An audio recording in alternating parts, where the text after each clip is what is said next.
I'm Emma Trimble. This is GBN Originals live from the Art Conference. I'm joined by Ben Jones from the Free Speech Union, and we're going to have a little chat about Islamophobia because this is something that both of us care a lot about. And I know that Free Speech Union has had a lot of experience of issues to do with blasphemy, Islamophobia. So should we just start maybe by taking us through your view of the Islamophobia definition, the recording of Islamophobic non-crime hate incidents, that fact? With this definition of Islamophobia that, as you know, has come about from the All-Party Parliamentary Group on British Muslims, it really is a minefield for freedom of speech for anybody who wants to talk about Islam, about its history, about its cultural practices, about its record on women's rights, any of these things, because it gives as examples of supposed Islamophobia, in inverted commas, things like talking about or criticising expressions of Muslimness. And so this creates a situation where if this definition were to become law, either through statute or through the back door, through this new Islamophobia council that Angela Rayner has proposed, that perhaps we'll talk about in a moment, were this to become law, we'd be in a situation where somebody, for example, an ex-Muslim woman who's left the religion, would be in trouble, potentially facing criminal charges of some kind of criminal sanction, for talking about the hijab or face veils and for criticising these things, because she would be criticising an expression of Muslimness. This definition is full of dangers to freedom of speech like that. It's not just a sort of Muslim, non-Muslim, white or Muslim, ex-Muslim issue, is it? It's also between Muslim groups. So for the example of the Shia film that some fundamentalist Sunnis tried to close down. Yeah, that's right. The Lady of Heaven, I think that was called, in Birmingham and a few other places a year or two ago. That's absolutely right. And we've seen in cases like the murder of Assad Shah almost 10 years ago, how dangerous, how lethal this sectarianism between different Muslim sects, denominations can be. And so I think there's all sorts of dangers that this definition can and will be weaponised. It's been adopted by a number of councils, various types of public bodies, but as I said, it's not yet country, UK-wide law. But I think, if you look at, say, another example of a liberal-minded Muslim who wanted to criticise more conservative elements within their own community, again, they would fall foul of this definition because you would be criticising expressions of Muslimness. Using the internet without a VPN, a virtual private network, is a bit like taking to the road without car insurance. All it takes is one unlucky moment to cost you a lot of cash. This video's sponsor is Private Internet Access. They are the VPN to help keep you safe. Click the link in the description below to find out why over 30 million people have downloaded PIA to protect themselves online. A virtual private network is an app that hides your IP address and helps keep your data private. When you're browsing the internet at home, you give up a large amount of data to businesses, to shops, and indeed to social media giants too. Hackers have the ability to steal your personal data with ease, including sensitive information such as passwords, keystrokes, and even your personal photos. Private Internet Access helps protect your personal data by encrypting your internet connection to keep your data out of the hands of cyber criminals. And it's not just hackers either to be concerned about. Information can be censored too.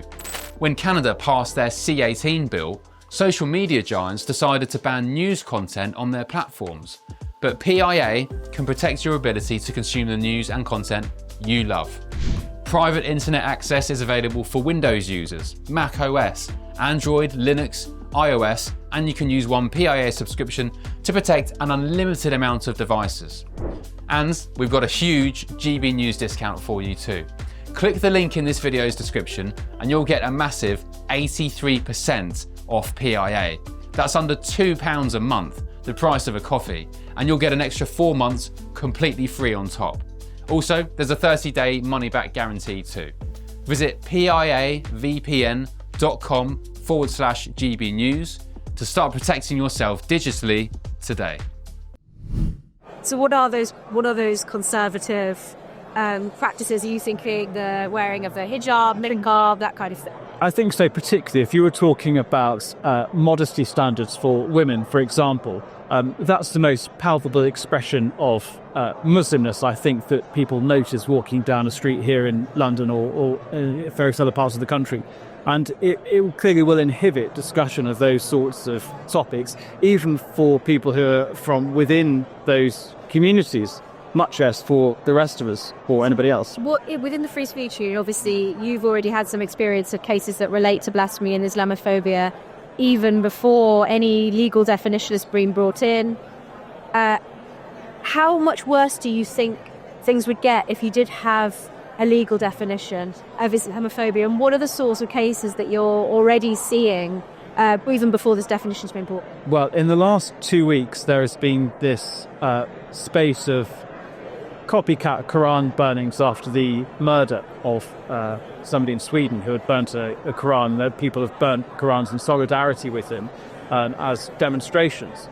Now, there is no law in this country, as you know, against burning a Quran. This is not a criminal offence. And yet the police and the Crown Prosecution Service have decided to treat it as though it is. And so they are relying on the 1986 Public Order Act, for example, to try and find a way to criminalise people who have burnt the Quran and to prosecute people.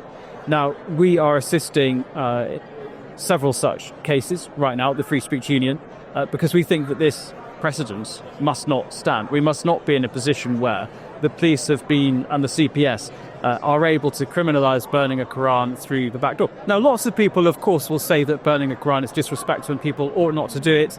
And I wouldn't burn any book. I think it is an offensive thing to do. But nonetheless, the most important point here is that there is a fundamental principle in this country that we are allowed to ridicule, mock, and to freely practice our religious beliefs. Without going into detail, because I know that you can't, are these cases instances of other people who have burned Qurans, or is this other forms of disrespect? So, for example, could it be the case by this definition of Islamophobia that if you were to, never mind burning the Quran, if you were to put a Quran on the floor, which would be regarded as disrespectful in Islam, that a non-Muslim could effectively be held to account to Sharia law, despite the fact that the law of this country doesn't recognise?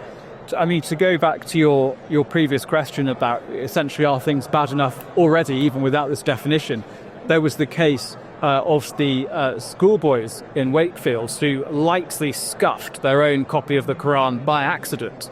And in that situation, the police recorded non-prime hate incidents against them. So these will stay on these boys' records unless they are removed. Now, clearly there's no law against lightly scuffing anything. But nonetheless, the police, as I say, are behaving in such a way as to create this precedent, or just getting tighter and tighter, that any disrespect to the Quran, whether you're burning it or accidentally dropping it on the floor or whatever. And do you ever have cases where, or do you know of any cases where another religious text has been treated similarly by the law? So a Bible or a Torah, for example? I'm not aware of any. Look, I mean, what I would say is I can imagine a circumstance in which somebody burning a Torah outside a synagogue, for example. Robert Jenrick made this point a couple of days ago. That could be done in such a way as that it would legitimately be a public order offence. Somebody burning a Quran outside a mosque in a way that was suggestive of violence or plausibly stirring up hatred. You know, those could be examples where it might be right that a prosecution would be made. But burning a Quran, or for that matter any religious text, to demonstrate in favour of freedom of speech, where there is no suggestion whatsoever that you are going to commit violence or stir violence up, that is not a criminal act. Could there reasonably be a presumption that actually, as you say, that there's been this spate of Quran burnings, that actually, far from it being intended to insult Muslims, which is what one of the Islamophobia aspects of the Islamophobia definition is, this idea that criticisms of Islam could be instrumental in marginalising Muslims, and so you can see how Quran burning could be regarded in the same way. Arguably, though, those subsequent Quran burnings should be viewed as an act of protest against arresting people for Quran burnings, rather than the presumption that it's a hate crime. Yes, I think I'd agree with that. I also think that this reaction from the state and the police and the CPS is hugely detrimental to multiculturalism in Britain, which is already in a pretty parlous state. I think it's fair to say, because England and Wales got rid of our blasphemy laws in 2008. Scotland did a couple of years ago, more recently. There is no blasphemy law in the United Kingdom, and yet now people quite rightly are perceiving that there is a special standard that applies to Islam, that there is a two-tier approach to people's freedom to speak about and ridicule and demonstrate against religion. What do you think explains that two-tier approach? Because you said that you haven't heard of similar cases with other religious texts. Why is it that the law treats the Quran as if it has a kind of special sacred, even with it as a sacred status, even within British law? I think that the state, various parts of the state, have decided that the threat of backlash from elements within Muslim communities is so severe that this simply cannot be tolerated. And within law, there's this buoyant expression of preserving the tranquility of the kingdom. Now, the trouble is, as the kingdom becomes more and more destabilized in the way in which multiculturalism is being managed, the standard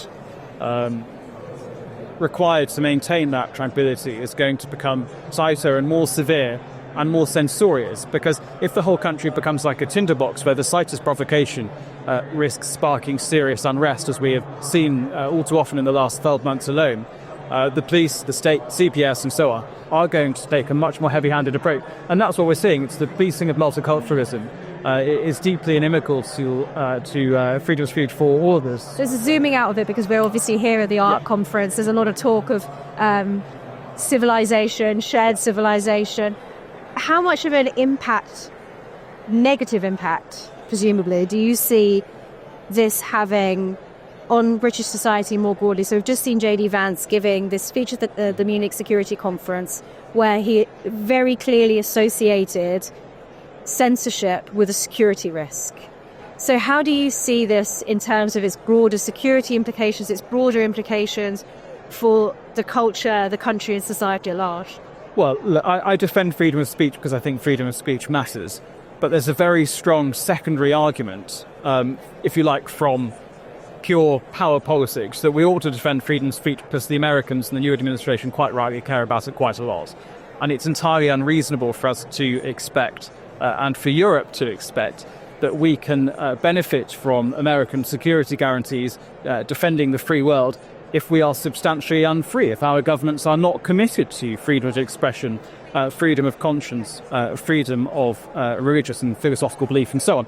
It's entirely naive for European governments and the British government to think that we can carry on in this incredibly censorious way, prosecuting veterans. We've helped, say, a Royal Marine who was prosecuted for a Facebook video after the Southport attack in which he criticised immigration. The jury took 17 minutes to acquit him.